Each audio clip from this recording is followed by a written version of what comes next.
असेच नवनवीन व्हिडिओ पाहण्यासाठी श्री क्षेत्र वैष्णवगड या चॅनेलला सबस्क्राइब करून बेल आयकॉन दाबायला विसरू नका. देवते संत देवते संत देवते संत देवते संत निमित्त त्या प्रतिमा मी तो संगत से भावे असो ठावे सकळा निराकारी ओस दिशा निराकारी ओस दिशा येथे इच्छा पुरतसे मी तो संगत से भावे असो ठावे सकळा तुका मने रोकडे केने तुका मने रोकडे केने सेविता येणे पोटधाय मी तो संगत से भावे असो ठावे सकळा पांडुरंगा करू प्रथम नमन पांडुरंगा करू प्रथम पांडुरंगा करू प्रथम पांडुरंगा करू प्रथम दुसरे चरणा संताचे या. हरे चरणा दुसरे चरणा संतांच्या पांडुरंग जाणे कथेचा विचारू शांता गोपाल रे कथेचा विस्तारू जाणे कथेचा विचारू शांता गोपाल रे कथेचा विस्तारू आवाजीच गुरुदास तुझा आबाजीचा गुरुदास तुझा आबाजीचा गुरुदास तुझा श्री विठ्ठलं सुकरुणार्णवमाशुतोषं दिनेष्ट पोषणं मग सहन्ति सिंधुशोषं श्री रुक्मिणीमतिमुषं पुरुषं परन्तं वन्दे दुरन्तचरितं हृदि सञ्चरन्तं ज्ञानेशो भगवान् विष्णु निवृत्तिर्भगवान् हरः सोपानो भगवान् ब्रह्मा मुक्ताख्या ब्रह्मचित्कला कथं यातोऽसि वैकुण्ठं मानवं देहमत्यजन् तुकाराम महासाधु कृपया ज्ञापयस्व मां सम्पाद्य ज्ञानञ्च विधाय भक्तिं विलोकितो येन समाधिराजः वैराग्यवन्तं सुविचारयुक्तं नमामि जोगं शिरसा गुरुन्तं विठ्ठल.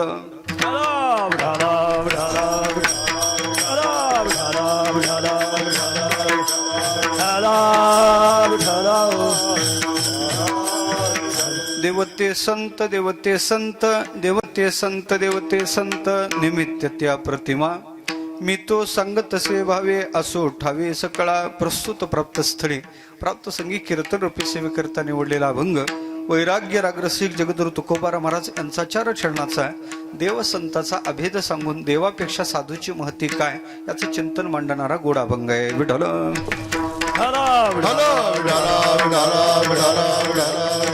चिंतनाला आरंभ करण्यापूर्वी परिहार द्यायचा तो असा दरवर्षीप्रमाणे याही वर्षी मोठ्या आनंदात श्री रुक्मिणी प्राणसंजीवन विठ्ठल रुक्मिणी मंदिर श्री क्षेत्र वैष्णवगड चालू असणारा अखंड हरिनाम सप्ताह गेले अनेक वर्षापासून हा भक्ती उत्सव इथं चालू आहे. याही वर्षी मोठ्या आनंदात हा भक्ती उत्सव चालू झालेला आहे. खऱ्या अर्थानं ज्या मोठी परंपरा इथं आल्यानंतर असं वाटत नाही का आपण एखाद्या डोंगरात कीर्तनाला आहे, कारण इथं आल्यानंतर ही सगळी मंडळी एकाचे मनोव्यापारे हे विश्व होय संवरे नाही उद्धरे अशी एक मंडळी इथं उभी आहे. परमपूजनीय परमश्रद्धेय वैकुंठवासी गुरुवर्य तंगू काका शिरवळकर महाराजांच्या फडावरची सगळी मंडळी विशेषतः इथं आल्यानंतर ज्यांचं स्मरण होतंय ते श्रद्धेय खऱ्या अर्थानं पाहायचं झालं तर काकाजींचं स्मरण होते. इथं आल्यानंतर हे महापुरुष ज्यांचं मी पहिल्या वर्षी ज्यावेळेस कीर्तनाला आलो त्यावेळेस पूजनीय दादा इथं होते आणि वास्तव्यात पाहायचं झालं तर आज आम्हाला दादा म्हणजे श्रद्धेय आमचे भागवत महाराज आहेत. भागवत महाराज म्हणजे आम्हालाच दादाच्या ठिकाणी आहेत असे आदरणीय श्रद्धेय भागवत महाराज आहेत. आदरणीय आमचे उद्बोध महाराज आहेत. आमच्यावर पुत्रवत प्रेम करणारे आमचे कदम साहेब आहेत. माझ्या पाठीमागं भिवू नकोस मी तुझ्या पाठीशी आहे असे रमेश महाराज आहेत. मागून ते आधार देण्यासाठी आहेत. माझ्या पुढं खऱ्या अर्थानं जुनाट जुगादीचे नाणे ही ही माणसं म्हणजे वारकरी संप्रदायाला जीवन समर्पित केलेली मंडळी आहेत. महाराज ही तत्व जगणारी मंडळी आहेत. असे पूजनीय काकाश्री आहेत. इकडं पूजनीय आमचे मार्डीकर काका आहेत. सर्वांच्या समवेत आपल्याला मर्यादित वेळ चिंतन करायचं आहे. 10 म्हणजे 10 आलं का लक्षात म्हणून हो 10 कारण पुढे बहुत जाणे आहे याचं भान ठेवून करायचं कीर्तन. त्याच्यामुळं आपल्या मर्यादित वेळ चिंतन करायचं आहे. ज्यांचं परमश्रद्धेय हे वैभव ज्यांनी उभं केलं ते परमश्रद्धेय निष्काम कर्मयोगी खऱ्या अर्थानं पाहायचं झालं तर गुरुजी अर्थात सानम गुरुजी. गुरूंचं जीवन काय आहे मला वाटते मी सांगण्यात काही सारस्य नाही. ज्यांचं जीवन पाहायचं झालं तर निष्कामता काय असावी, संप्रदायाची तत्व कशी जगावी, निष्ठा कशी जगावी, याचा आदर्श जर काय असतील तर श्रद्धे गुरुजी आहेत. विठ्ठल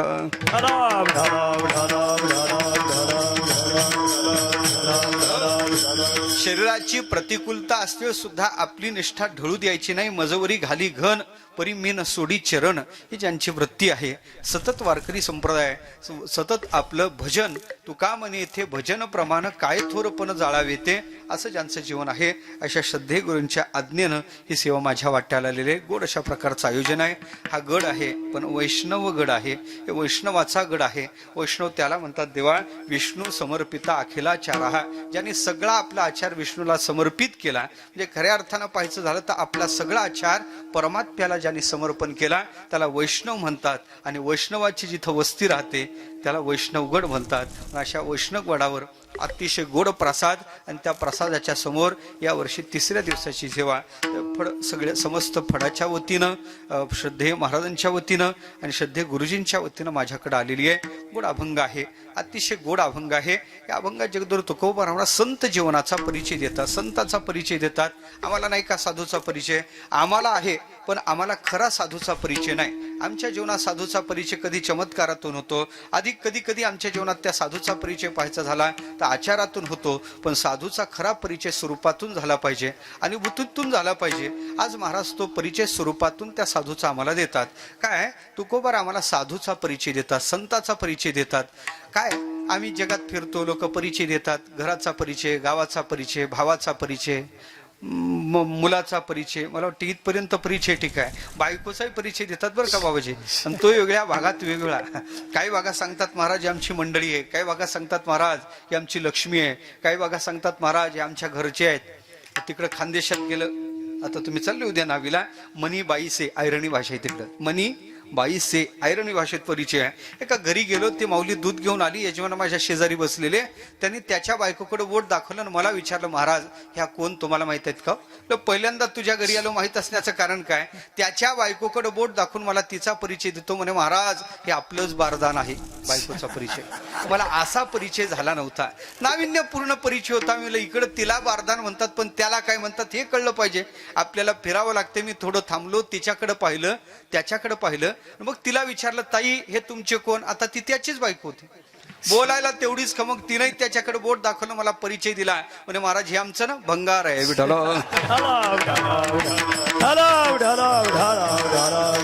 मला वाटते या भंगाराचा आणि बारदानाचा परिचय काहीच गरजेचा नाही. जीवनात परिचय व्हावा साधूचा, जीवनात परिचय व्हावा देवाचा. ऐका का, हे मानवी जीवन 2 कक्षेत जगल्या जाते. एक संपन्न जीवन आहे आणि एक सफल जीवन आहे. संपन्न जीवन त्याला म्हणतात देवा ज्या जीवनात भौतिक सुखाची रेलचेल आहे, गंज प्रॉपर्टी आहे, जीवन संपन्न आहे. पण किती संपन्नता असू द्या शेवटी माती खात जावं लागते. किती पैसा असू द्या. त्या कल्याणची घटना आहे, 1500 कोटीचा मालक कोरोना सापडला आणि तसाच गेला. पीपी किट मध्ये बांधून प्रेत आणलं, चितेवर टाकता ते प्रेत खाली पडलं, आणि खाली पडल्यानंतर ज्यांच्यासाठी 1500 कोटी कमावले जवळ एकही यायला तयार नाही, बांबूनी प्रेत लोटलं. किती कोटीवाल्याचं सांगत आहे मी तुम्हाला, ऐकत आहे तुम्ही? माझा विषय एवढाच चालला. संपन्न किती असू द्या शेवटी माती खात जावं लागते. जीवन संपन्न जगण्यापेक्षा जीवन सफल सार्थ जगावं, आणि ते सार्थ कशाने होत असेल तर त्याला 2 परिचयाची गरज आहे. एक तर देवाचा, दुसरा संताचा. देवाचा परिचय झाला, सुफळ हा जन्म होईल येथून देता आलिंगन वैष्णवासे. तुका म्हणे जन्म आल्याचे सार्थक, विठ्ठलची एक देखलिया, जन्म आली याचा लाभ पद्मनाभ दर्शने, जन्मा येऊनी एक लाभ झाला, बिडवई भेटला पांडुरंग. देवाचा परिचय झाला तोच खरा लाभ आहे, ती सार्थकता आहे, आणि ते आपल्या जीवनात झालं पाहिजे. एक तर देवाचा परिचय वा साधूचा परिचय. पण तुकोबारा गाथ्यात 2 प्रामुख्यानं अट्टहासानं परिचय देतात. कधी देवाचा देतात आणि कधी साधूचा परिचय देतात. आता मी देवाचा बाजूला ठेवतो, मला तुर्त अभंगाकडे यायचं. पण साधूचा परिचय महाराज आज देत आहेत. साधूच्या परिचयाच्या कक्षा आहे. कधी कधी व्यक्तीचा परिचय त्याच्या बोलण्यात होतो, कधी कधी त्या व्यक्तीचा परिचय त्याच्या कार्यात होतो, कधी कधी त्या व्यक्तीचा परिचय त्याच्या अस्तित्वात होतो, आणि कधी कधी त्या व्यक्तीचा परिचय त्याच्या स्वरूपात होतो. कधी कधी व्यक्ती बोलला का कळतो का नाही, आपलं व्यवहारात नाही का, म्हणजे ज्या अर्थी काम बिघडलं ना तोच बोलला असला पाहिजे बरं का, तोच बोलला पाहिजे. खऱ्या अर्थानं बोलण्यातून कळतो ना, मानस जाणीजे बोले. व्यक्ती बोलला का लक्षात येतो, व्यक्ती बोलला का लक्षात येतो. तसा साधू बोलला तरी लक्षात येतो. उदाहरण सांगितलं तुम्हाला. काय झालं, काही खेड्यातली मंडळी कुंभात गेली. 3 भगवे कपडे घातलेले साधू पाहिले. त्यांना वाटलं हे 3 भगवेच कपडे आहेत, पण हे साधू एक नसले, यांची जात कोणती असेल. जिज्ञासा निर्माण झाली. साधूची जाती विचारू नाही, जिज्ञासा कोणाला काय होईल सांगायचं मत नाही. निर्माण झाली जिज्ञासा, कोण असतील बरे. जिज्ञासा निर्माण झाली. बरं डायरेक्ट कसं विचारता महाराज तुमची जात काय. म्हणजे असं करू, साधूला बोलक करू. साधू बोलले म्हणजे आपल्याला लक्षात येईल यांची जात काय, ते शब्दातून प्रगट होतील ते. आणि मग म्हणे काय बोलायचं साधूला, काय बोलावं साधूला. काय बोलावं म्हणल्यानंतर त्याने विचार केला, काय बोलावं साधूला. साधूला आकडा कोणता लागेल हे विचारावं का. नाही, हे नाही विचारायचं साधूला. साधूला काय विचारावं, महाराज माझा उद्धार कधी होईल, देव माझ्यावर कृपा कधी करील, असं तुम्ही संतांनी मला सांगावं. माझ्या चित्ताचं समाधान केलं पाहिजे. साधूकडे प्रच्छा अशी केली पाहिजे, असं काहीतरी विचारलं पाहिजे. पहिल्या साधूकडे आले, हात जोडले. भगवान आम्ही सामान्य संसारी जीव आहे, उद्धाराची अपेक्षा आहे. उद्धाराच्या अपेक्षेने आपल्या चरणाजवळ आलो, काय उद्धाराचं साधन सांगाल का. तो साधू गदगद झाला. अंतरंग महात्मा होता. त्याने सांगितलं सांगितलेलं साधन केलं का उद्धार निश्चित आहे. काय महाराज साधन. त्या साधूने सांगितलं राम नाम लड्डू हे गोपाल नाम घी, हरिको नाम मिश्री घोर घोर करपी. काय सांगितलं, राम नाम लाडू आहे, गोपालाचं नाव तूप आहे, हरीचं नाव मिश्री आहे, आणि याचं मिश्रण कर, याचे घोड भरत जा. उपदेश नामाचा आहे, पण माध्यम शास्त्राचा आहे. कोण असला पाहिजे. लाडू काय, तूप काय, साखर काय, असं ते काय आमटी भाकरीचं नाही, ठेचा भाकरीचं जेवण नाही. काय ज्या अर्थी तुपाचं जेवण सांगितलं त्या अर्थी गोड भोजन, अर्थात सात्विक जेवण सांगितलं त्या अर्थी सत्वप्रधान हा महात्मा असला पाहिजे. हा ब्राह्मण कुलोत्पन्न साधू असला पाहिजे. दुसऱ्याकडे आले, महाराज काही आम्हाला उद्धाराचं साधन सांगाल का. दुसऱ्याला विचारलं, त्याने सांगितलं ऐक बाबा, राम नाम का खडग बना कर कृष्ण कटार बांधलिया, हरी नाम की ढाल बनाकर यमका फंदा काटलिया. उपदेश नामाचा आहे पण माध्यम शस्त्राचं आहे. राम नाम खडग आहे, कृष्ण कटार आहे, हरिनावाची ढाल आहे, आणि त्यांनी यमाचं बंधन तोडून टाका. लक्षात आला, हा क्षत्रिय कुलोत्पन्न असला पाहिजे. व्यक्ती बोलला का व्यक्ती प्रगट होतो. तिसऱ्याकडे आले, हात जोडले. भगवान काय उद्धाराचं साधन सांगाल का. म्हणजे उद्धाराची इच्छा आहे. तुम्हाला एक भावना सांगतो, जगाच्या विषयी भावना अशी करा, हे सगळं जग म्हणजे एक बाजार आहे म्हणे, आणि याच्यातला खरा व्यापारी परमात्मा आहे. यह जग सब हाट है, मोदी श्री भगवान, जैसे जाको कर्म हे तोली दियो सामान. विठ्ठल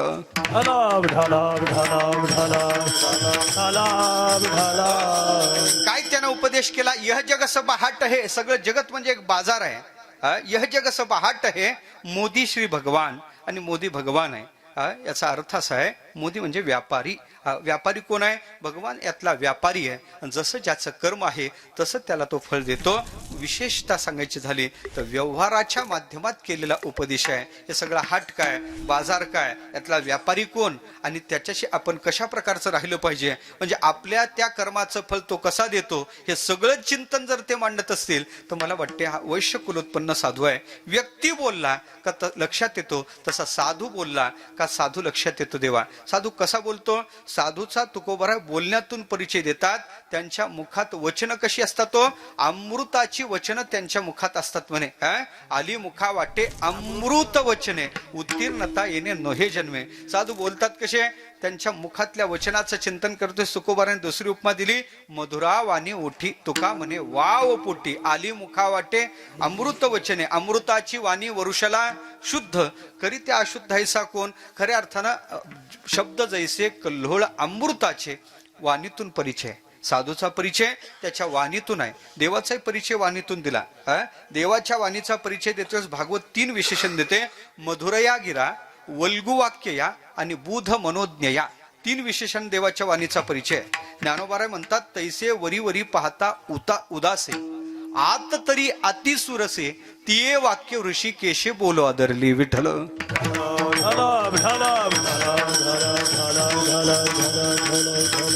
व्यक्तीचा वाणीतून जसा परिचय होतो तसा खऱ्या अर्थानं पाहायचं झालं तर साधूचाही त्याच्या वाणीतून परिचय होतो. व्यक्तीचा जसा त्याच्या कार्यातून परिचय होतो तसा देवाचा जशा कार्यातून परिचय होतो तसा साधूचाही त्यांच्या कार्यातून परिचय होतो. साधू इथं आल्यानंतर करतात काय, काय करतात, त्यांचा मुख्य उद्देश काय, त्यांचं कर्म काय, ते करतात धर्मासाठी आलेले, धर्मालागी अवतरते, संताच्या विभूते धर्मालागी अवतरते. इथं आल्यानंतर ते धर्मकार्यच करतात, बुडालेल्याला काढतात, ज्याचा अर्थ आहे त्याची पूर्ण इच्छा पूर्ण करतात आणि परमपदाचा लाभ त्याच्या जीवनात प्राप्त करून देतात. हे साधूचं मुख्य कार्य आहे आणि साधू सदा सर्व काळ करत राहतात.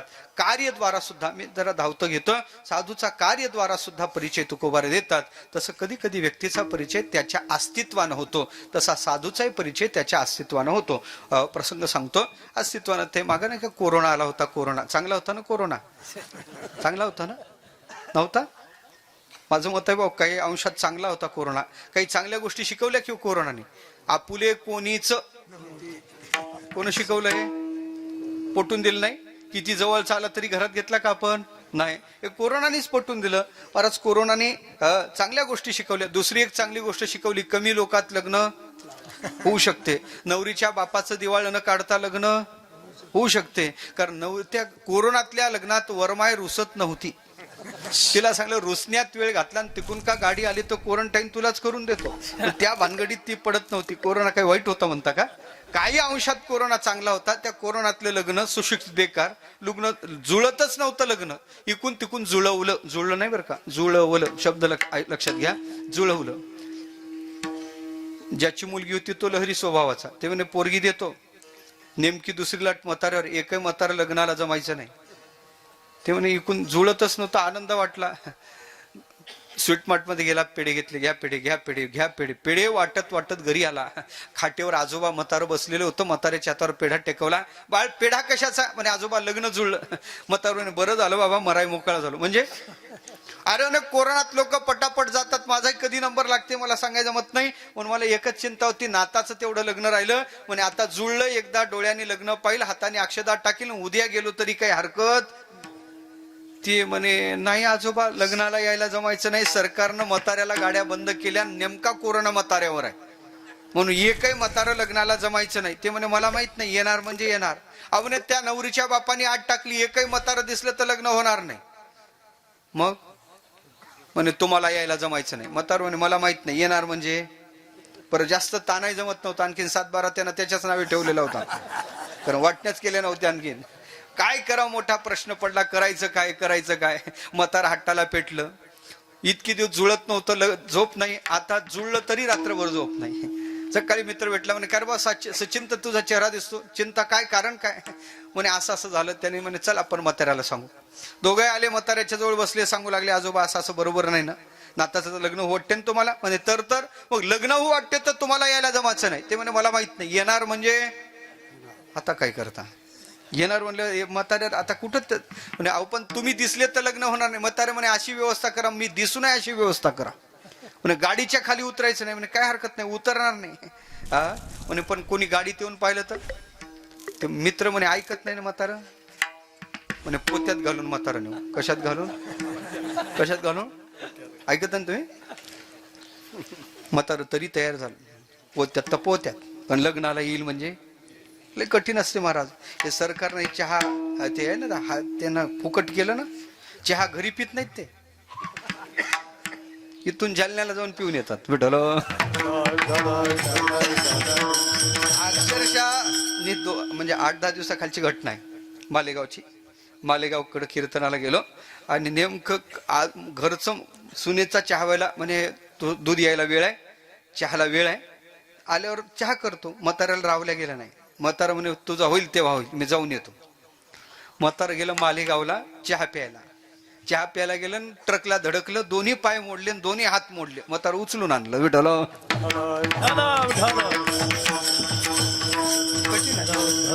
आता काय करावं? हट्टाला पेटलं. म्हातारं म्हणे मग ते म्हणे चल असं नेऊ त्याला. लग्नाचा दिवस उजाडला, गाड्या आल्या, डीजे गाडीत भरला, तरुण गाडीत बसले. डीजेवर नाचाय काही बॉक्स लागतात म्हणे, ते गाडीत भरले. डीजेवर तसं थोडी नाचाय जमते, लागतात ना ते चौकोनी बॉक्स. ते बॉटलच्या बॉक्स मध्ये टाकले. तरुण गाडीत बसले, बॉक्सच्या मागं म्हातारं टाकलं पोत्यात भरून. तिकडं ते वराड गेलं, जानोश्यावर वराड उतरलं, सगळं ते साहित्य खाली उतरलं, तरुण उतरले, डीजे खाली उतरला, बॉक्स कोपऱ्या कोपऱ्यानं गेले, तरुण तर होऊन आले. डीजे चालू झाला आणि ते तरुण नाचू लागले, म्हातारं पोत्यातच नाचू लागलं. त्याची व्यवस्था तिथंच केली होती, एक बॉटल तिथंच होती, पोत्यातच म्हातारं नाचू लागलं. महाराज काय सांगायचं.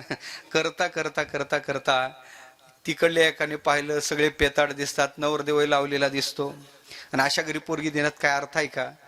तो गेला नवरीच्या बापाच्या जवळ, त्याचे कान भरले, म्हणे अहो अशा घरी पोरगी देता का, पोरग पेताड आहे. मग लग्न मोडा. ते हलक्या कानाचं होतं आधीच.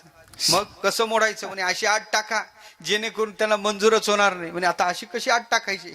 काही नाही म्हणे, आपल्या गावात नदी आहे. मग त्यांना असं असं सांगा का आमची नदी गावरान तुपानं वाहती करून द्या, तरच लग्नाला या, नाही तर लग्न मोडलं म्हणून समजा. निरप्यानं निरोप आणला, नवरदेवाच्या कानात सांगितला, त्याची तो उतरली. त्याच्यासोबत 4-2 असतात, काय म्हणतात त्याला हा, मला तेच पाहिजे होतं. त्याचे भरपूर काही भागात त्याला कलवरे म्हणतात, काही भागात लांडगे म्हणतात, काही भागात त्याला सोकोणे म्हणतात. आलं का लक्षात. ते लांडगे टपलेले, लांडग्यासारखे टपून असं लांडगे ते. आणि मग खऱ्या अर्थानं ते म्हणे आपण सांगायला जाऊ. ते सांगायला गेले, त्याने अशा काड्या काढले, ते वापसच फिरले. त्यामुळे बाबा तुझं होईल नाही तर न होईल, पण आमचे हातपाय शाबूत राहिले पाहिजे. वापस आले महाराज. ते वापस आल्यानंतर मग काय करायचं. 1 तास 2 तास 2.5 तास 3 तास गेले. तिकूनही निरोप नाही, इकडले तिकडं नाही, तिकडले. अरे म्हणे वेळ कशाला घालता, लग्न असं मोडलं तसं मोडलं, निघा घरी. गाड्या वळवल्या, डीजे गाडीत भरला, काही गाडीत बसले, काही उचलून टाकले. शुद्धीवर नव्हते ते, उचलून टाकले गाडीत. हा, आणि मग ते गाडीत टाकले. आणि त्याच्यात झालं असं. एक म्हणे का रे, लग्न असंही मोडलं आणि तसंही मोडलं, पण म्हाताऱ्याचा पोत्यात जीव कशाला घेता, म्हातारा बाहेर काढा ना म्हणे. एक जण म्हाताऱ्याच्या जवळ गेला, त्या पोत्याचा दोर सोडला, म्हाताऱ्यानं मान वर केली. का रे म्हणे, लग्न झालं का, डीजे का बंद झाला, लग्न का डीजे काऊन बंद केला. त्याने आजोबा लग्न कशाचं होते. नवरीचा बाप फार लहरी आहे, त्याने आत टाकली. आमच्या गावची नदी गावरान तुपानं वाहती करणं शक्य झालं तरच आमची पोरगी देऊ, नाही तर लग्न मोडलं म्हणून समजा. मग पण इथं खायला तूप भेटत नाही, एवढं तूप आणायचं कुठून वाहतं करायला. ते म्हातारं म्हणे का रे, काही तुम्हाला डोके आहेत, काय आकली आहेत. एवढ्या शुल्लक अटीवर शुल्लक कारानं कुठं लग्न मोडायचे असतात का. आमच्या लग्नाच्या वेळी किती मोठ्या मोठ्या अटी राहायच्या. हे साधी आट टाकली बिचाऱ्याने, आणि एवढी काय मोठी आट आहे. ते पोरग त्या म्हाताऱ्याकडे पाहतच राहिलं. आणि पहिले म्हातारं तपासले, याची उतरली का नाही. म्हणे आजोबा पाण्यानं नदी नाही वाहती करायची, गावरान लोणकडे तुपानं वाहती करायची. म्हणे मग बिचाऱ्याने आटच काय टाकली, साधी आट आहे. कोणी आणला निरोप. म्हणे निरप्या खाली आहे. म्हातारं म्हणे त्याला आपला निरोप द्या. म्हणे काय निरोप द्यायचा. म्हणे नवरीच्या बापाला त्याच्याकडे आपला निरोप पाठवा, आम्ही येते वेळेसच तुपाचे टँकर घेऊन आलो, आम्ही तुपाची व्यवस्था केलेलीच आहे. तुमच्या नदीत पाणी फार आहे, पहिले नदी कोरडी करून द्या, मग तूप सोडणं चालू करू. काय सांगितलं, नदी कोरडी करून द्या, मग तूप सोडणं चालू करू. निरप्यानं निरोप नवरीच्या बापाला येऊन सांगितला. त्यानं निरोप ऐकल्याबरोबर ते म्हणे खरं सांगू का, तुम्ही शोध घेतला त्यात एकही म्हातारा नाही. हो म्हणे आम्ही पाहिलं, एकही म्हातारा नाही. ते नवरीचा बाप म्हणे तसं नाही, त्यात एक तरी म्हातारा, एक तरी म्हातारा. कशाहून म्हणता. म्हणे उन्हानं पिकले त्याची बुद्धी एवढी चालत नाही, अनुभवानंच पिकलेला पाहिजे. आणि मग शोध घेतला तर म्हातारं सापडलं. कशा सापडलं म्हातारं, पोत्यात सापडलं. मला एवढंच सांगायचं आहे, म्हाताऱ्याचा परिचय झाला, पण कशानं झाला, त्याच्या अस्तित्वानं झाला. त्याच्या अस्तित्वानं परिचय झाला. तसा साधूचाही परिचय त्याच्या अस्तित्वानं, साधूचाही परिचय अस्तित्वानं. साधू जिथं राहतो तिथं पुण्याचं पीक येते आणि पापाचा नाश होतो. साधूच्या वस्तीचं चिंतनच केलेलं आहे. महाभारतातला प्रसंग आहे. दुर्योधन भीष्माचार्याच्या जवळ आला. ताजी आज्ञाच वासात जसे पांडव गेले, मला पत्ता नाही पांडवाचा. ताजी तुम्हाला पांडवाचा पत्ता माहित असेल म्हणून आलो, तुम्ही मला तो पत्ता सांगाल का. दुर्योधना, जसा तुला पत्ता पांडवाचा माहित नाही ना, तसा मलाही पत्ता माहित नाही रे. म्हणे ताजी खोटं बोलू नका. अदवा तद्वा 1-2 शब्द गेले मुखातून. भीष्माचार्य खिन्न झाले. भीष्माचार्य सांगितलं, दुर्योधना खरं सांगू का, पांडवाचा पत्ता अज्ञातवासात गेले तसे तुला नाही, तसा मलाही नाही. पण एक सांगतो, पांडव धर्मात्मे. धर्मात्मा जिथं राहतो ती भूमी सुजलाम सुफलाम राहते. धर्मात्मा जिथं राहतो तिथं गायी दुभत्या राहतात, आणि धर्मात्मा जिथं राहतो तिथं आल्हाददायक वातावरण राहते. आणि हे सगळे लक्षणं पाहिले कुठं, विराटाच्या नगरीत. सगळे जुळले. नंतर गोरहाणाचा प्रसंग घडला, तिथं स्वारी केली, आणि मग पांडवाचा शोध लागला. विठ्ठल.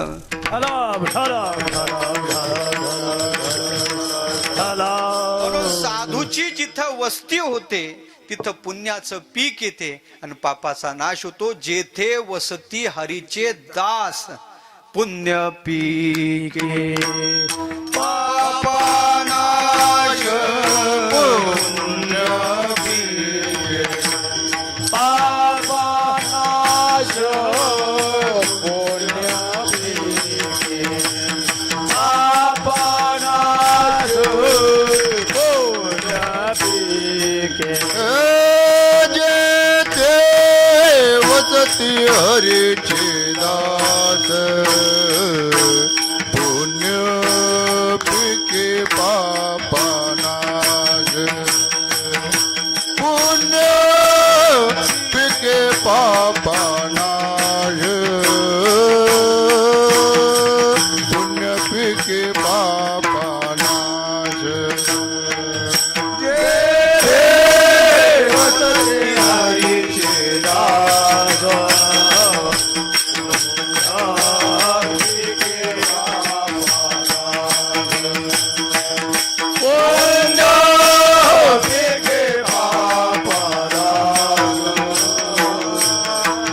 पुण्य पिके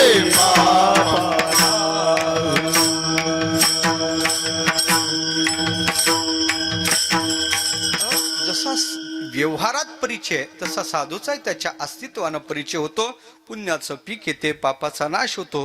हे साधूच्या वस्तीचं चिंतन, अस्तित्वाचा परिचय आहे. असा वेगवेगळा परिचय आहे. तसा आज तुकोबार आहे त्या साधूचा वास्तव परिचय देतात. वास्तव परिचय देतात याचा अर्थ साधूचा स्वरूपगत परिचय देतात. हा खरा परिचय हा परिचय झाला पाहिजे. हे संत आहेत कोण, हे साधू आहेत कोण, यांचं वास्तव स्वरूप काय, अभंगाचं पहिलं चरण. देवते संत देवते संत देवते संत देवते संत देवते संत देवते संत देवते संत देवते संत देवते संत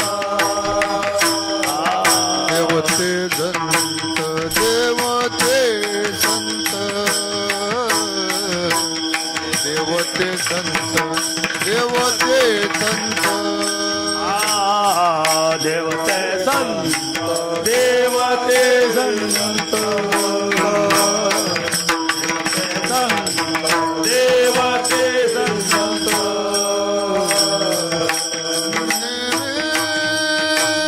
नित्य प्रतिमा निमित्य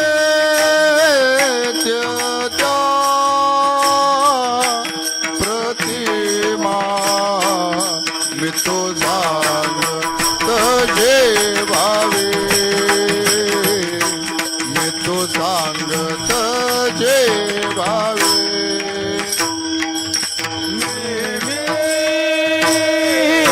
प्रतिमा प्रतिमा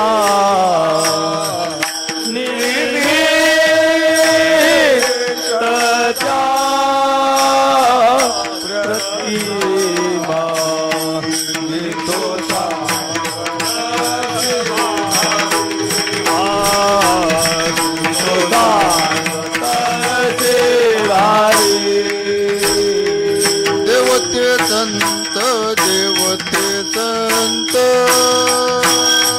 देवते संत देवते संत देवते संत देवते संत देवते संत निमित्त त्या प्रतिमा निमित्त त्या प्रतिमा निमित्त त्या प्रतिमा निमित्त त्या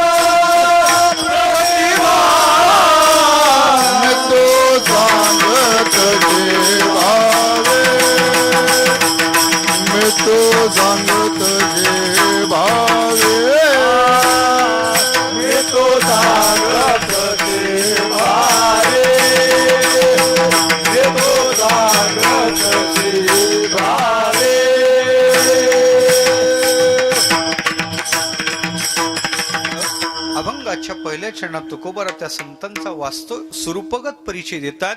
देवते संत, देवते संत, निमित्त त्या प्रतिमा. एकच वाक्य डबल आहे, देवते संत.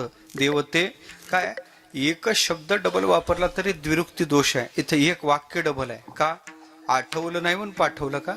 ते आपलं आहे. साठवलं, आठवलं, पुढं ते पटवलं, पटलं नाही तर कटवलं, हे आपलं आहे. ते संतांचं वाङ्मय आहाच नाही, फोल नाही. एकच शब्द एकच वाक्य डबल का वापरलं? काही नाही सांगलं तसं नाही बाबा. देव संत आहे हे तुकोबारला एका वाक्यात सांगायचं, एका वाक्यात संत देव आहे असं सांगायचं. पण असं तुकोबारा नाही. काय उपक्रम आणि उपसंहाराचा विचार करायचा झाला तर त्यात एक वाक्यता असते. आणि हे जर पाहायचं झालं तर पूर्वपदात संदिग्धता प्राप्त झाली तर वाक्यशेष पाहून अर्थ करा असं मीमांसा सांगते ना. संदिग्ध तू वाक्यशेषात असं मीमांसेचं सूत्रच आहे. पूर्वपदात संदिग्धता प्राप्त झाली तर पुढचे चरण पहा, मग त्याचा अर्थ करा. म्हणजे तिसरं आणि चौथं चरण पाहून पहिल्या चरणाचा अर्थ करा. पहिल्या चरणात मग हे सिद्धांत होत नाही का? देव संत नाही का? देव संत आहे. देवाला संत नाही म्हणलं तर देव असत होईल, आणि संताला देव नाही म्हणलं तर संत जड परप्रकाशी ठरतील. देवाला संत मानावंच लागते आणि संताला देव मानावंच लागते. हे जरी खरं असलं तरी आज तुकोबारला देव संत आहे हा सिद्धांत सांगायचा नाही. संत आणि देव एक आहे, संत देव आहे हे तुकोबारला सांगायचं आहे. आता याच्यात काय फरक आहे? भेटला वेळ भावार्थानंतर तर त्याचं चिंतन करू. मग द्विरुक्तीनं विचार का मांडला? एकच वाक्य डबल का वापरलं? द्विरुक्ती जसा दोष आहे तो कुठं कुठं द्विरुक्ती गुणात्मक सुद्धा असते. उदाहरण सांगतो तुम्हाला म्हणजे लक्षात येईल. काय आहे? अतिशय प्रेमाचा व्यक्ती दारात आला, उंबऱ्याच्या बाहेर पाय आपण टाकला आणि तेवढ्यात त्याला पाहिलं आणि मग आपण त्याला हात जोडतो, राम राम. पुढं काय म्हणतो? फक्त याच म्हणत नाही. प्रेमाचा व्यक्ती असेल तर पुढचे शब्द काय आहेत? या या या या या या या या या. हे या या या काय? हे द्विरुक्ती नाही, तुरुक्ती आहे, चतुरुक्ती सुद्धा होते. जिथं आदर आहे तिथं दुरुक्ती चालते. आणखी दुसरं सांगतो. माता भगिनी स्वयंपाक केला, ज्यांच्यासाठी स्वयंपाक केला, पंचपक्वानाचं जेवण तयार केलं, जेवायला बसले आणि त्यांचं पोट बिघडलेलं आहे. ते बिघडलं, माझंच बिघडलेलं आहे, त्याला नाविलाज आहे. ऐका, जेवायला बसलेत आणि वाढायला गेल्या. मग काय म्हणता तुम्ही? जेवायला वाढायला गेल्यावर काय म्हणता? घ्या, तुमच्या घरी भेटत नाही हादाडा, असं नाही ना. मग काय म्हणता? अहो घ्या घ्या घ्या घ्या घ्या घ्या. हे घ्या घ्या घ्या घ्या काय? हे द्विरुक्ती नाही का? द्विरुक्ती होते, चतुरुक्ती होते. हे सगळं पुन्हा पुन्हा पुन्हा आपण का म्हणतो? तिथं आग्र आहे तिथं चालते. दररोज आपण हरिपाठ म्हणतो, हरिमुखे म्हणा, हरिमुखे म्हणा. किती वेळा अभंग म्हणला झाला का पुन्हा हरिमुखे म्हणा? का का का? त्याचं कारण आहे हरिपाठातला सिद्धांत आहे हरिमुखी म्हणा. आणि शास्त्र बोलते सिद्धांताचा विषय पुन्हा पुन्हा सांगितला पाहिजे. ब्रह्मसूत्र सूत्र आहे, आवृत्ती सकृत उपदेशात महत्वाचा विषय त्याची पुन्हा पुन्हा माणसानं आवृत्ती केली पाहिजे. छंदोगी उपनिषदात तत्वमसी 9 वेळा आलं का? त्याचं कारण आहे महत्वाचा विषय आहे, पुन्हा पुन्हा त्याचं चिंतन घडलं पाहिजे. पण याचा अभ्यास हा सिद्धांतच हरिपाठातला हरिमुखी असल्या कारणाने पुन्हा पुन्हा तो सांगितलेला आहे. पण सिद्धांतात आदरात आणि आग्रहात विरुक्ती चालते. हे तिन्ही कारण घ्या. वर्ण विषयाच्या विषयी तुकोबाराच्या चित्तात परम आदर आहे. म्हणून देवते संत, देवते संत.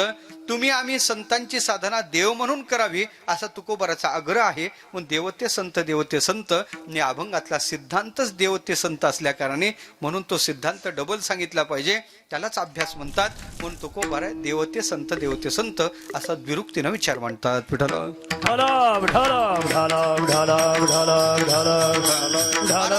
देव आणि संत एक आहे. देवात आणि संतात काही फरक नाही. म्हणजे महाराज कसं काय हो? देवाची मूर्ती वेगळी, संताची मूर्ती वेगळी, कसं काय एक आहे? म्हणजे कसाही विचार करा एक आहे. गुणाचा विचार करा एक आहे, स्वरूपाचा विचार करा एक आहे, सामर्थ्याचा विचार करा एक आहे. दोघांचे गुण सारखे, त्याला गौणीवृत्ती म्हणतात. गौणीवृत्ती कशाला म्हणतात? गौणीवृत्ती.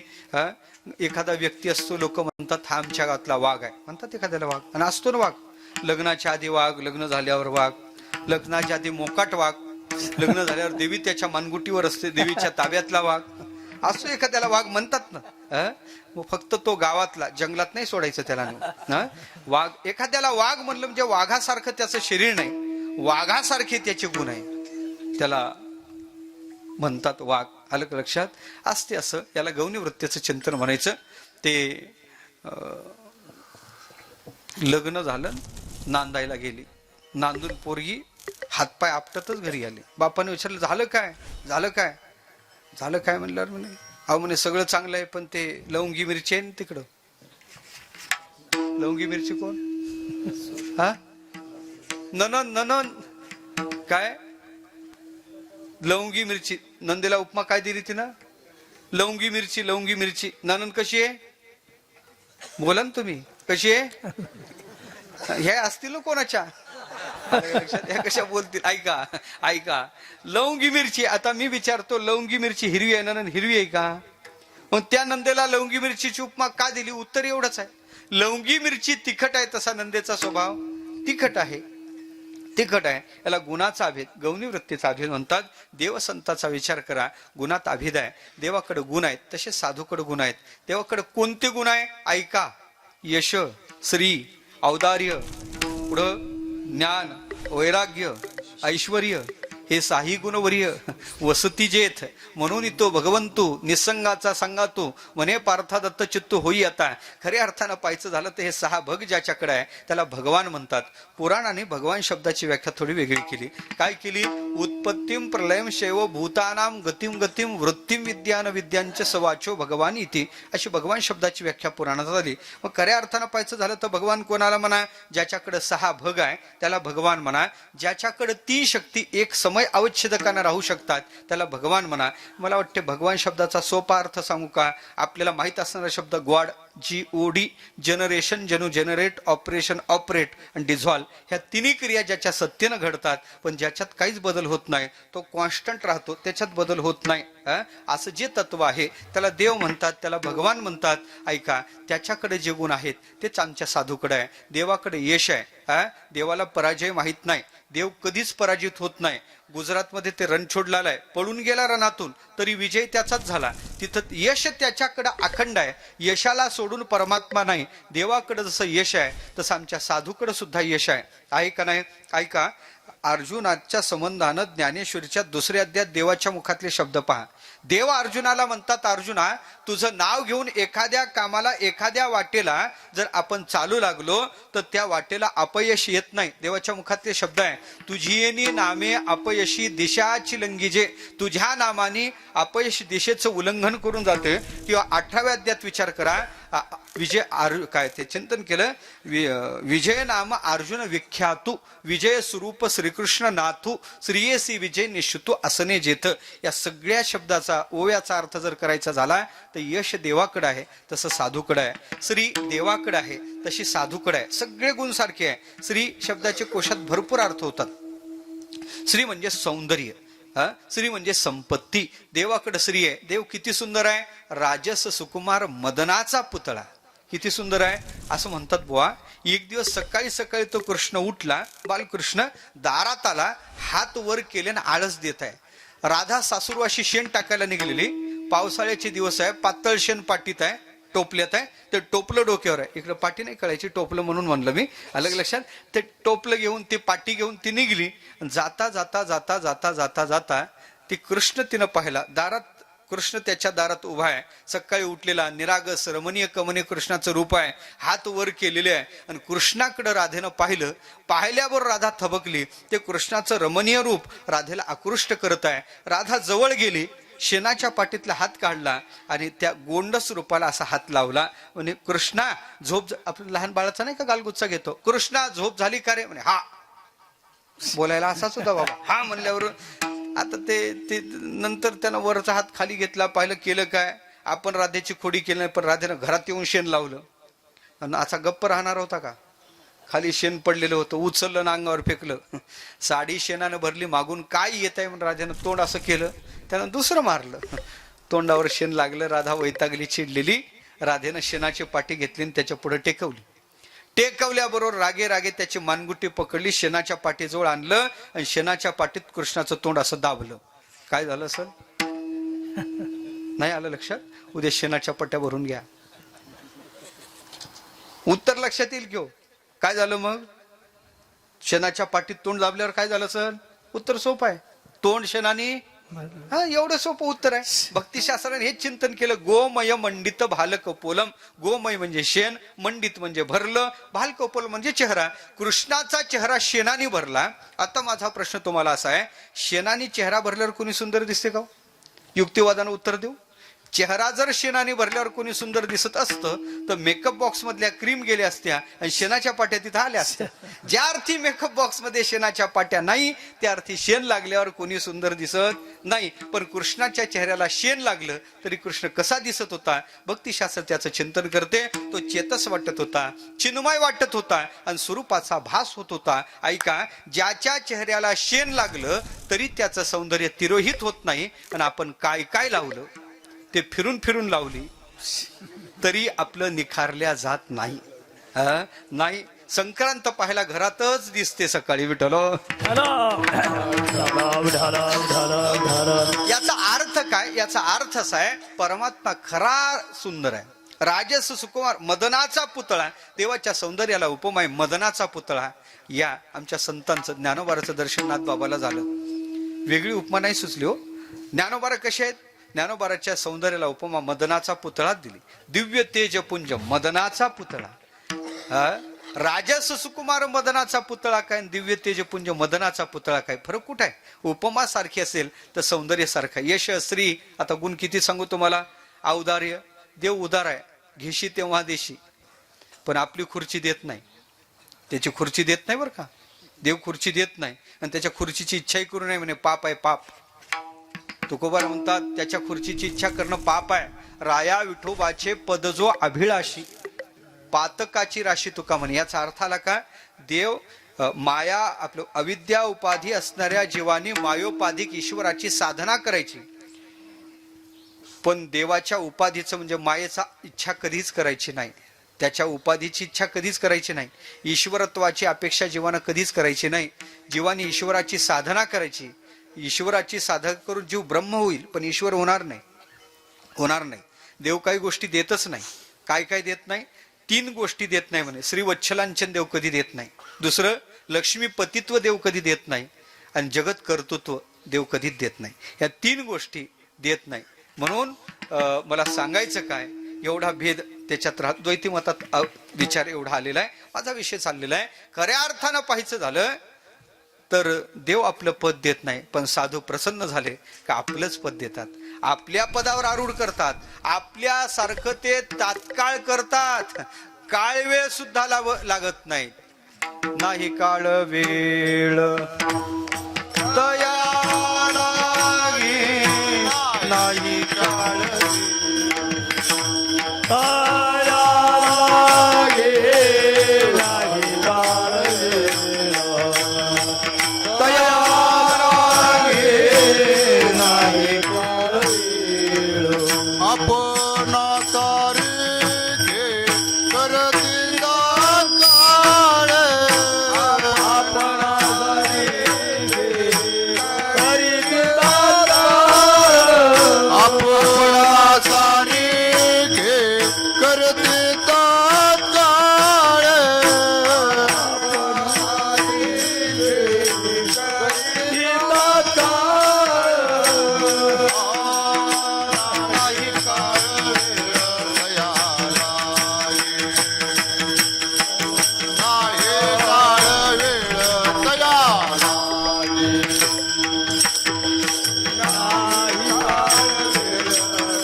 आपल्यासारखं तात्काळ करतात. कोणत्याही प्रकारचा काळ वेळ लावत नाहीत. तात्काळ ही विशेषता त्यांच्या ठिकाणी आहे. जीवाला ब्रह्मरूपता प्राप्त करून देतात. जीवाला संतत्व प्राप्त करून देतात. ते ब्रह्म करी जीवा अशोच्याते, हे त्यांच्या ठिकाणी सामर्थ्य आहे. असे ते साधू पुरुष आहेत. पण सांगायचं काय, माझा विषय एवढा चालला. देवापेक्षा औदार्य यांचा अधिक आहे. यश, श्री, औदार्य, ज्ञान, परमात्मा ज्ञान स्वरूप आहे. सत्यम ज्ञानम अनंतम ब्रह्म, हे तरी वेगळे आहेत का? ऐकेगा ज्ञान चक्रवर्ती तुतव ज्ञानाचीच मूर्ती. वेगळीकता कुठं आहे? देव म्हणती रुक्मिणी, हा एकच योगी देखला नाही जो ज्ञान संजीवनी जाण त्रैलोक्यासी. काय वेगळीकता आहे? पण सगळं सारखं आहे, कोणत्याही प्रकारचा फरक नाही. म्हणून देव गुणाच्या बाबतीत सगळे सारखे आहेत. गुण सारखे आहे. गुणाचा जसा अभेद आहे तसा स्वरूपाचा सुद्धा अभेद आहे. देव सच्चितानंद स्वरूप आहे, सच्चित सुखात्मकम ब्रह्म. आणि हे काही वेगळे आहेत का? त्यांचा बोध पाहायचा झाला तर ज्ञानोबा त्यांच्या बोधाचं चिंतन करतात. काय बोध आहे त्यांचा? मग म्हणे सर्वत्र सच्चितानंदू मीची एक स्वतःसिद्धू जे अपने नसी भेदून येणून जाणे. या बोधावर तो साधू आरूढ आहे. म्हणून सदेह सच्चितानंद का नव्हती ते सच्चितानंद रूपता त्यांच्या ठिकाणी का नाही? आता ते सत काय, चित काय, आनंद काय हे रात्री काढायचं नाही, हे रात्रीचा विषय नाही. सत म्हणजे अभावम अप्रतियोगित्वम सत्यत्वम. सतः अभावा न विद्यते, असतः भावा न विद्यते. सतचा कधी अभाव होत नाही. मग ते अभाव आहेत प्रागभाव, प्रध्वंसा, अन्योन्य, अत्यंत. मला वाटते ते अभाव मांडले तर त्यांचा उद्या अभाव. त्याच्यापेक्षा अभावात न जाता मी भावातच राहतो. मग सत काय? परमात्मा सच्चितानंद स्वरूप आहे. म्हणजे सोपं सांगू का? देव काल होता, आज आहे, उद्या राहणार आहे. सत्यत्व या शब्दाचा अर्थ नित्यत्व आहे. सत आहे म्हणजेच तो नित्य आहे, म्हणजेच तो सार आहे. सार ते स्वभावता नित्य असे, असं ते तत्व आहे, बदलणारं ते तत्व नाही. त्याच्यानंतर चित आहे, परमात्मा प्रकाश, ज्ञान प्रकाश रूप देव आहे. साधू तसेच आहेत. आणि त्याच्यानंतर पाहायचं झालं तर परमात्मा आनंद स्वरूप आहे. साधू सुद्धा आनंद रूपतेला प्राप्त झालेले आहे. मग नमामि सद्गुरुम शांतम सच्चितानंद विग्रहम पूर्ण ब्रह्म परानंदम मीशम आनंदी वल्लभम. नमामि सद्गुरुम शांतम सच्चितानंद विग्रहम. हे केलेलं वर्णन काय? आणि सच्चित त्या भागवताच्या सुरुवातीला नमनाचं सच्चितानंद रूपाय विश्वोत्पत्त्यादी हेतवे तापत्रय विनाशाय श्रीकृष्णाय वयम नुमहा. खऱ्या अर्थानं हे केलेलं चिंतन काय? पण दोघांचं वर्णन सारख्या पदात आहे. ऐका, त्यांच्यात आणि यांच्या स्वरूपाचा विचार करा. परमात्म्याला वाचक असणारे ब्रह्मवाचक शब्द, सगळे शब्द निवृत्तीनाथाच्या संबंधात ज्ञानोबा वापरतात का नाही? यदक्षरम, अनाख्ययम, आनंदम, अजम, केवलम, श्रीमनशी निवृत्तीनाथेती ख्यातम दैवतमाशेत. यात काय फरक आहे? किंवा देव दिव धातूचे सगळे अर्थ दिवी, विजिगिषा, स्तुती, मोद, मद, कांती, गतिशू या 10 अर्थाच्या 10 ओव्या ज्ञानोबा 18व्या अध्यायात करतात. म्हणजे वेगळं काय केलं? निवृत्तीनाथ देव आहे हे चिंतन ज्ञानोबा मांडत असतील तर फरक कुठं आहे? देव जसा आहे तसे संत मायबाप आहे. दोघांचं स्वरूप सारखं आहे. ऐका, देव जन्माला येत नाही, देव जन्माला येत नाही तसा साधूही जन्माला येत नाही. देव जन्माला येत नाही. पटून देतो मी. जन्म होते म्हणजे काय? प्रकृती आम्हाला विशिष्ट नावरूप देते म्हणजे आमचा जन्म होते, दुसरं काही घडत नाही. याच्या पलीकडे जन्मात दुसरं काही घडत नाही. जन्म करते काय? देवाला जन्म नाही, साधूला जन्म नाही, दोघांचाही जन्म नाही. जन्म कशासाठी? जन्म कशासाठी? उचापात्यासाठी, दुसरं काहीच नाही. जन्माचं प्रयोजन दुसरं काय? आघा कर्मे जै उरावे तैती सुखदुःखी पळावे आणि तया ते भोगावया यावे देहा एका. पुन्हा इथं कर्म करायचे आणि पुन्हा जन्म घ्यायचा. याच्या पलीकडे काय? जन्माचं प्रयोजन. साधू जन्माला नाही येत आणि देवही जन्माला येत नाही, कारण देवाला जन्म नाही. याला प्रमाण ज्ञानोबाराचं देतो.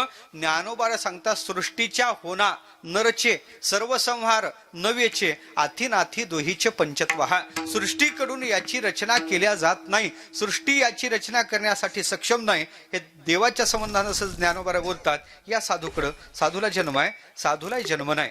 14वा अध्याय काढा. 14व्या अध्यायात इदम ज्ञानमुपाश्रित्य ममसाधर्मी आगतः सर्गेपि नोपजायन्ते प्रलयन व्यथंतीचे. या श्लोकावरचं भाष्य पहा. देवाच्या मुखात शब्द घातले. मनोनी जन्मक्षया अतीत जे धनंजया जे झाले ज्ञाना या अनुसरूनी. ते जन्म मरणाच्या अतीत झाले. मला वाटते याच्या पलीकडे वेदांत काही वेगळं सांगत नाही. य ब्रह्म वेदेश ब्रह्म भवती स्वयं ब्रह्मणो नास्ती जन्मत पुनरेश न जायते. जो ब्रह्माला जाणतो तो ब्रह्मच होतो. म्हणजे काय विशेषता? जो देवाला जाणतो तो देवच होतो. होते काय? ब्रह्मणो नास्ती जन्मत. ब्रह्म कधी जन्माला येत नाही. ब्रह्माला जाणणार तो साधू संत, त्यालाही जन्म घ्यावा लागत नाही. पुनरेश न जायते. हे सगळं चिंतन पाहायचं झालं तर हे चिंतन रात्री सांगायचं नाही. विठ्ठल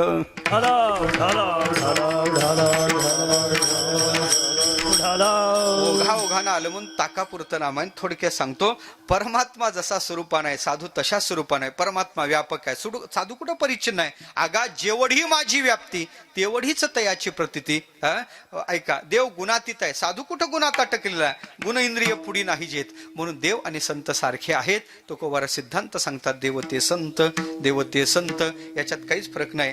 देव म्हणतो का मी संत आहे आणि संत म्हणतात का मी देव आहे, एवढा विचार मांडतो मी. तसं एकच चरण सोडतो आणि बाकीचं सोडतो. आलं का लक्षात? घड्याळही माझ्याकडे मर्यादित आहे. आणि तसं 2 तास महाराज अभंगावर बोलला तरी लोक म्हणतात आज महाराजांनी अभंग सोडला. आणि अलीकडल्या प्रथेनुसार 2 तास महाराज अभंग सोडून बोलला तरी लोक म्हणतात आज महाराजांनी पार सोडला. मी ते दोन्हीकडे बसण्याचा प्रयत्न करतो. घड्याळ पुढे गेलेला आहे. संप्रदायाच्या नियमपूर्वक मोठ्या प्रमाणात एकदा आपण भजन करू आणि उरलेल्या वेळात याच्यावर थोडं चिंतन सांगतो, अभंग लावून देतो आणि थांबतो. व्हिडिओ चालद्याची गादी घ्या ना. द्या मग.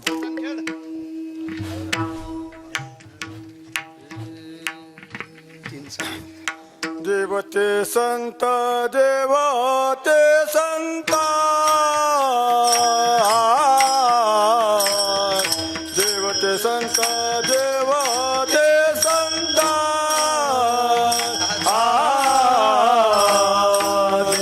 संत, देवते संत, देवते संत, देवते संत, देवते संत, देवते संत,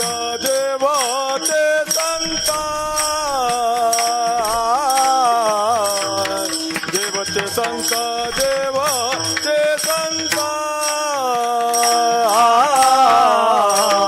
देवते संत, देवते संत, देवते संत, देवते संत, निमित्त जा प्रदेवा, निमित्त जा प्रदेवा, प्रदेवा, मी तो सांगता भावे,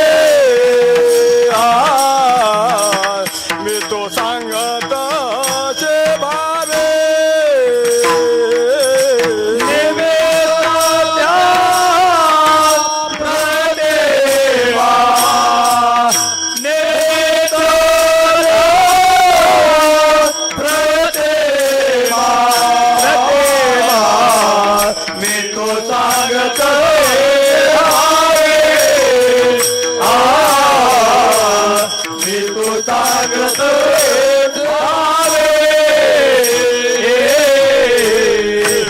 संत,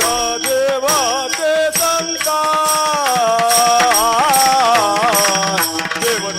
संत, देवते संत, देवते संत, देवते संत, देवते संत, देवते संत,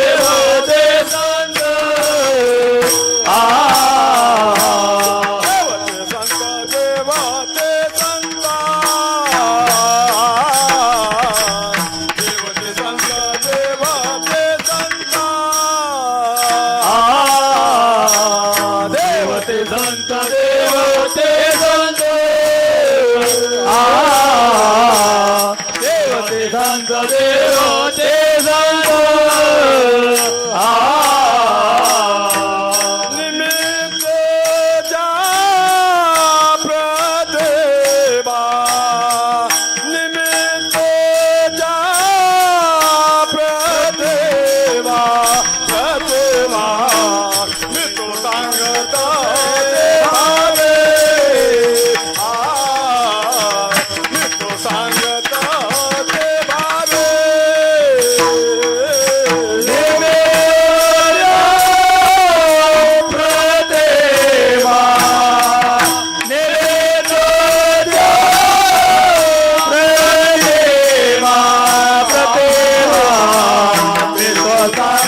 देवते संत निमित्त त्या प्रतिमा, मी तो सांगत असे भावे असो ठावे सकळा.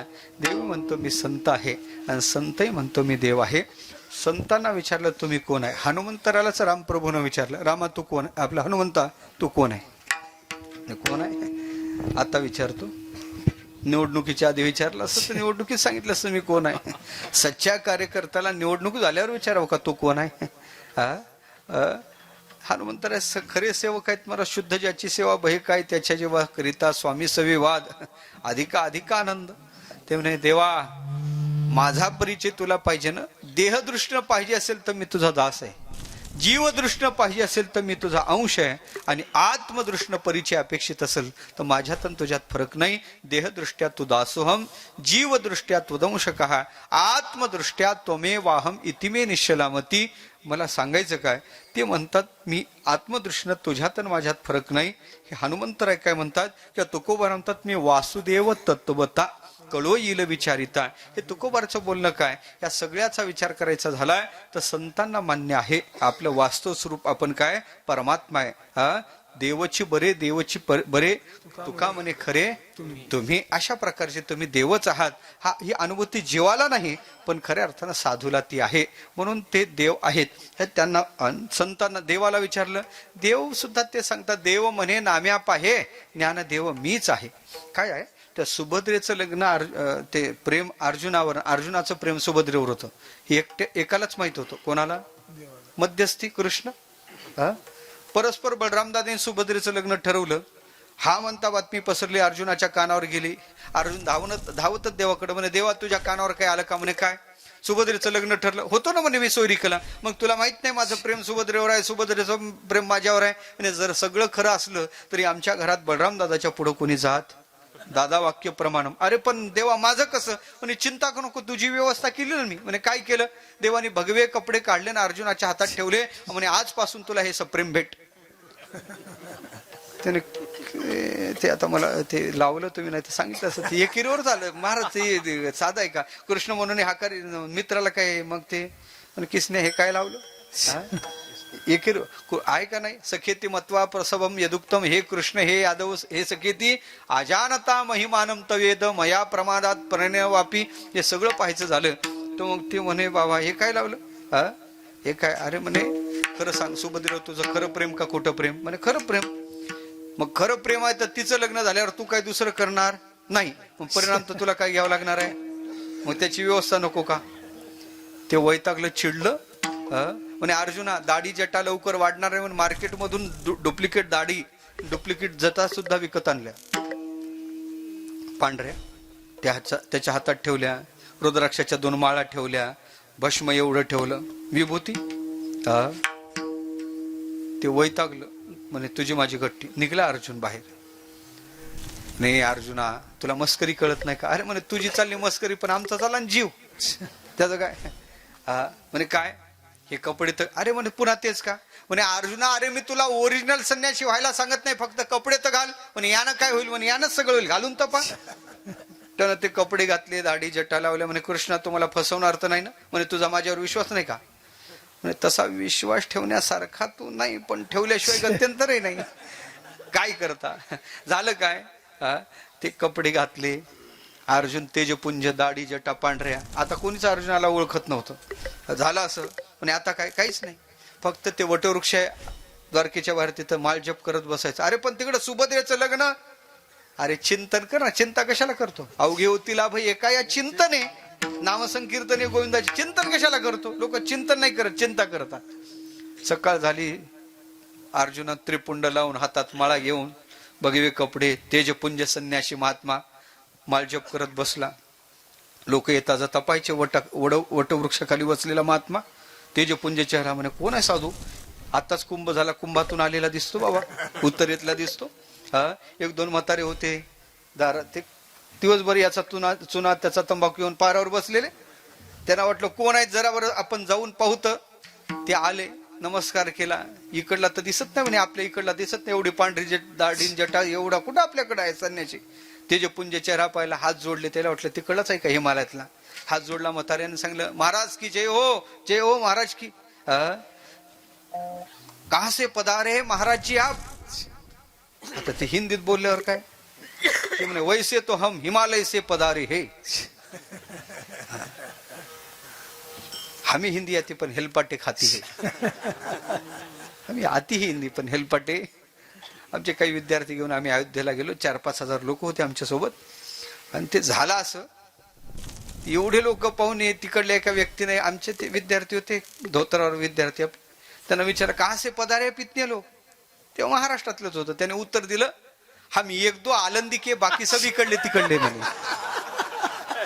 हम एक दो हिंदी आती पण हेलपाटे खाती इसे कहते इधर उधर के आलंच नाही त्याला हम एक दो आलंदी के बाकी सब इकडले तिकडले म्हणे खेड्यावरचे होते ना लोक तसं त्या संन्याशाला विचारलं कहा से पधारे महाराज त्याने सांगितलं हिमालयातून त्याने लगेच पाहिल्याबरोबर म्हणे महाराजजी काही ज्योतिष्य सांगता का ज्योतिष्य लोक लवकर हात दाखवायला तयार होतात लगेच त्यानं म्हणे मग पाहतो ना मग त्यानं त्याचं नाव त्याच्या बापाचं नाव त्याच्या आज्याचं नाव त्याला पोरं किती ते कोणत्या बांधासाठी भांडणं कोर्टात ते सांगितलं त्याने भरपूर पाहिले पण इतका पोचलेला संन्यासीच पाहिला नाही एवढा मोठा पोचलेला महात्मा नावाचं ज्योतिष्य सगळ्याचे नाव सांगितले कारण ती इथंच पडून राहायचं ना सगळ्याचे 7-12 त्याला माहित होते त्याला ओळखत लोक नव्हते पण तो सगळ्याला ओळखत होता ना हे झालं महाराज हा म्हणता वाऱ्यासारखी बातमी पसरली असंच आहे बाबा सत्य गेले भोळ्यावरील विकल्पाची चाली तो कलियुगाचं महात्म्य आलं का लक्षात झालं हा म्हणता बातमी पसरली हात दाखवून या ज्योतिष्य भविष्य नावाचं सांगणारा संन्यासी आला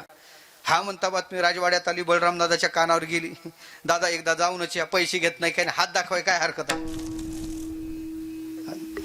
संध्याकाळी कृष्ण घरी आला बलराम दादा कृष्णा तुझ्या कानावर काय आला का म्हणे काय दादा अरे म्हणे कोणी त्रिकालदर्शी महात्मा इथं आला नावाचं ज्योतिष्य सांगतो कृष्णाने आपल्या कानालाच हात लावले म्हणे दादा आपला विश्वास दीक्षा तर याचीच ना आपला काय नाही कृष्णा साधूच्या बाबतीत असं बोलू नाही उद्या आपल्याला दर्शनाला जायचं म्हणजे तुम्ही म्हणत असाल ते येतो पण आपला काय नाही विश्वास नाही रात्रीच फोन गेला ऐकून हॅलो संन्यासी बुवा ज्याच्यासाठी तुम्ही संन्यासी झाले कार्य प्रगती पथावर आहे उद्या मी बलराम दादा आणि सुभद्रा आपल्या दर्शनाला येणार आहे प्रत्येकाला नाव घेऊन आशीर्वाद द्यायचा आणि थोडं ज्योतिष्य सांगायचं म्हणे नाव घेऊन आशीर्वाद देणं सोपं आहे पण ते ज्योतिष्य काय सांगायचं म्हणजे कॉमन पॉइंट असतात ज्योतिषाचे काही तुमच्या सारखे सज्जन गृहस्थ या नगरीत दुसरी तिसरी पहिला पॉइंट दुसरा पॉइंट तुम्ही सगळ्यासाठी करता पण तुमच्यासाठी कोणीच काही पटते का नाही हो सगळे काय सांगत नाही मी 1-2च सांगतो तुम्हाला आलं लक्षात आणि ते पटलं ना मग हे सगळे पॉइंट सकाळी संन्यासी 4 वाजताच तयार होऊन बसला महाराज हे नवे ते भगवे कपडे घातलेले त्रिपुंड लावलेला हातात माळा गळ्यात माळा वाट पाही उभा भेटीची आवडी दिशेला त्या वाटेला तोंड करूनच बसलेला बाबा बलराम दादा सुभद्रा कृष्ण दिसले संन्याशाने डोळे लावले माळ चालू केली बलराम दादा पुढे आले संन्याशी बुवाच्या पायाला स्पर्श केला नमस्कार केला डोळे लावूनच संन्याशाने आशीर्वाद दिला आयुष्यवंत भव बाळा बलरामा आयुष्यवंत भव दादा तर 50% गार पडले समाधी अवस्थेत संन्याशी डोळे लावून तरी आशीर्वाद देतो म्हणजे कोणा सांगितलं इतक्या सकाळी आपलं नाव याला हा दादाला विश्वास बसला. माझी मजा आली रोकडी प्रचिती. आलं महाराज लक्षात आलं. लगेच संन्याशाने डोळे उघडले. बाळा बलरामा, सध्या तुझ्या चित्तात वेगळाच विचार चालू आहे. आपण एक ठरवतो, दैव काही वेगळंच ठरवते. सध्या तू तुझ्या बहिणीचं लग्न ठरवलं, पण ते होईल असं मला गुरुजीनं केलं का? संन्याशी गप झाला. त्यावेळेला सगळा सातबारा ओपन करते का काय? ते गप झालं महाराज. झालं. तेवढ्यात सुभद्रा पुढे आली. सुभद्रेने दर्शन घेतलं, आशीर्वाद दिला. गुरुजी पुढे आले. गुरुजी कोण? दर्शनाला वाकले. संन्याशाने हात वर केला, पण असा चळ चळ चळ कापू लागला. त्या संन्याशाला माहित होता आपला सातबारा फक्त यालाच माहित आहे.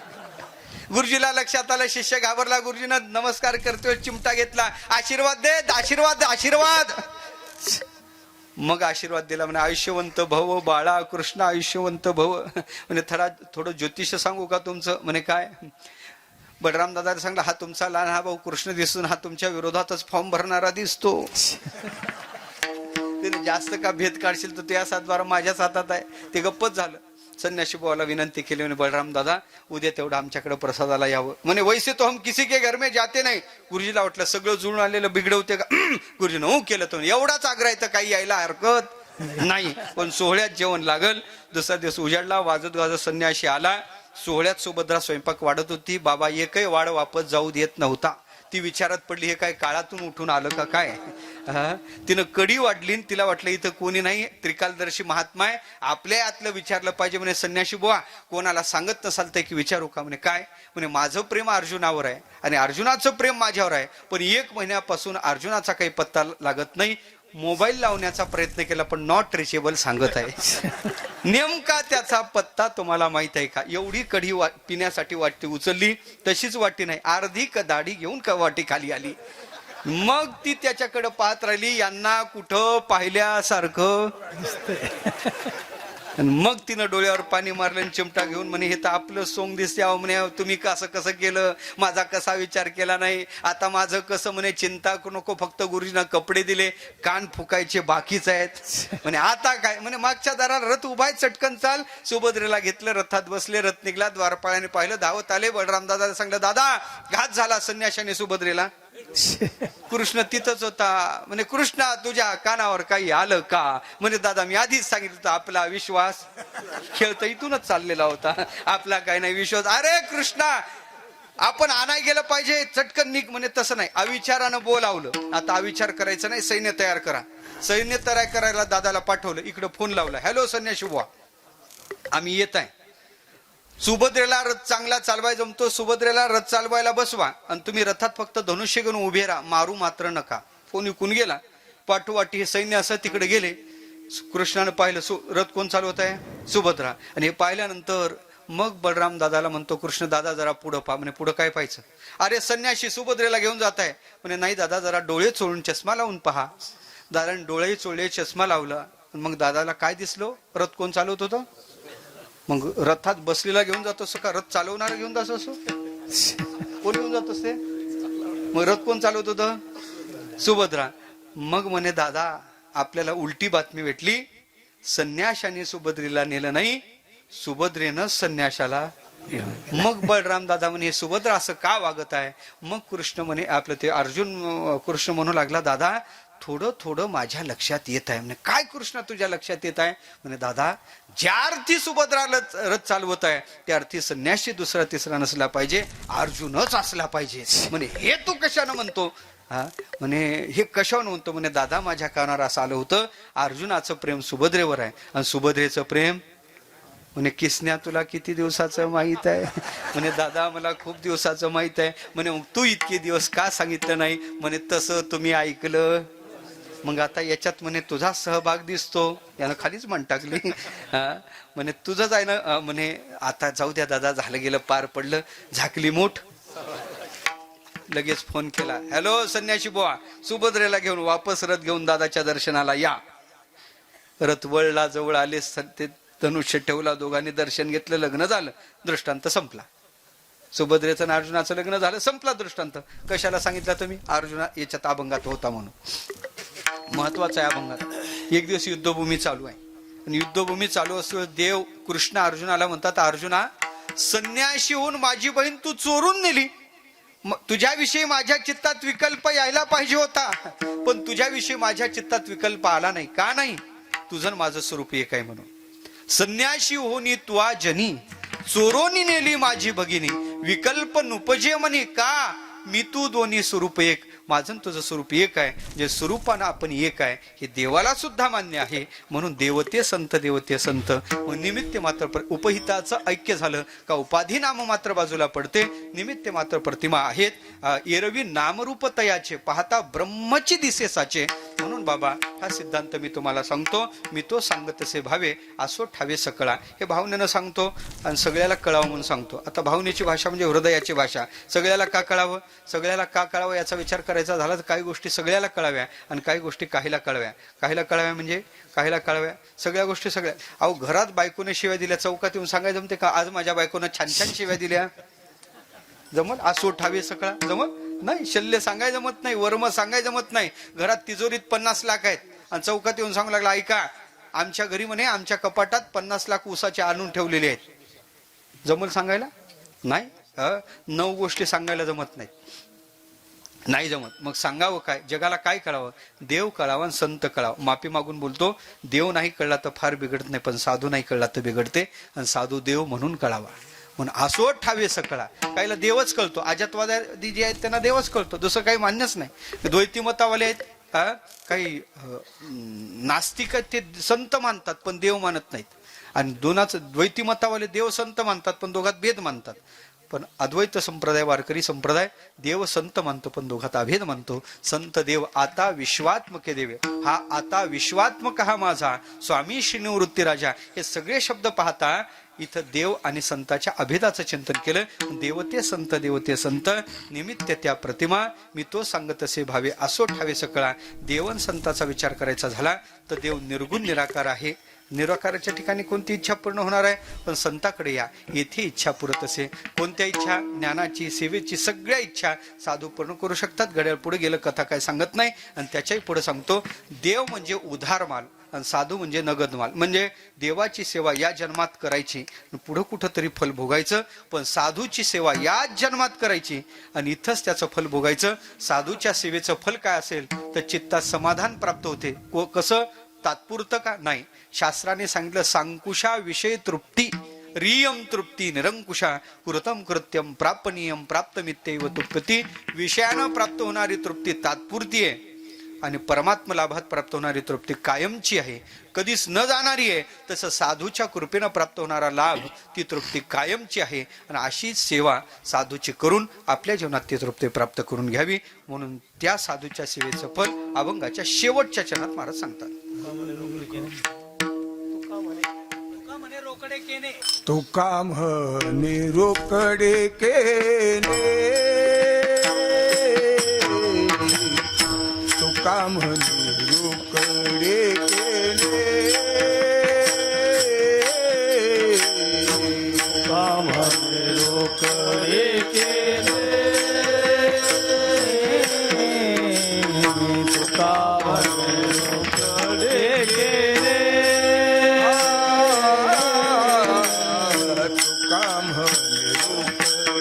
तुका म्हणे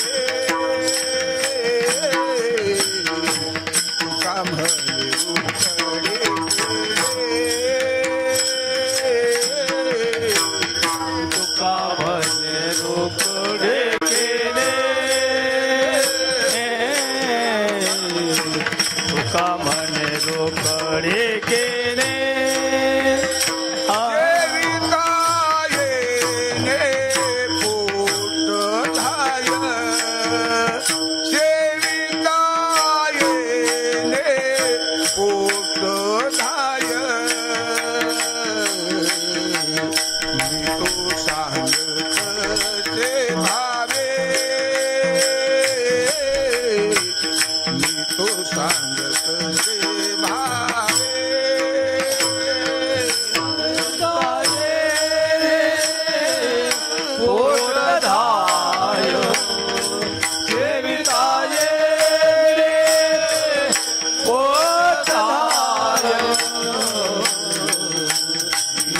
सांगत भावे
सदाय मी तो सांगत से भावे मी तो सांगत से भावे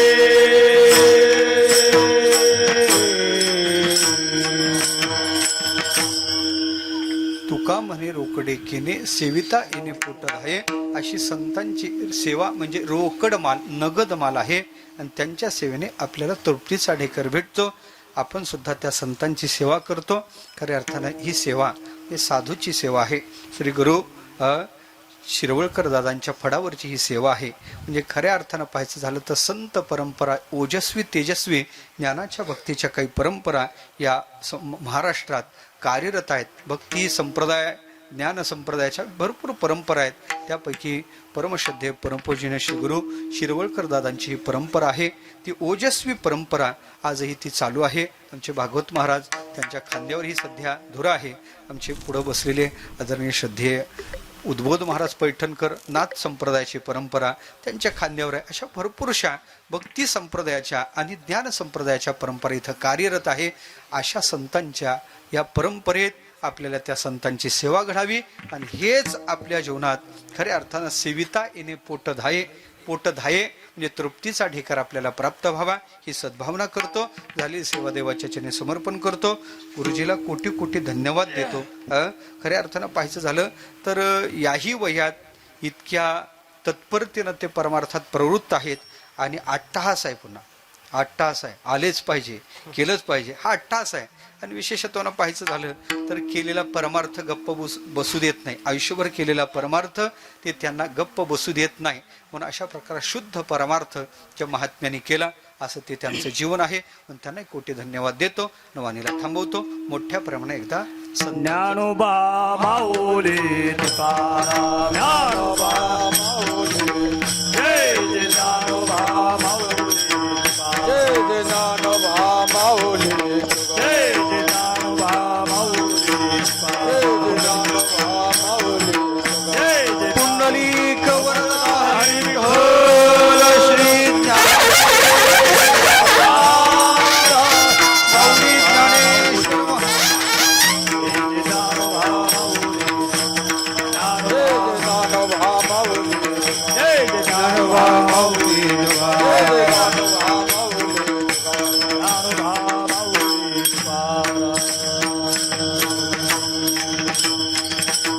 तुकाराम तुकाराम